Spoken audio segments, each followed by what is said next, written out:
qualche idea di gioco da entrambe le parti. Poi una situazione ci ha dato il risultato, io dico che forse noi dobbiamo realizzare meglio qualche gol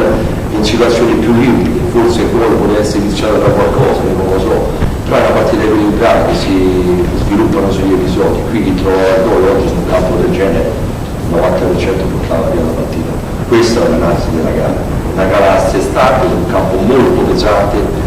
e dovuta alle piogge dei giorni scorsi, con due squadre che hanno gamba tutte e due le squadre che hanno un'idea del gioco, l'episodio ci ha dato ragione loro, ma poi gli episodi fanno la classifica e fanno i risultati.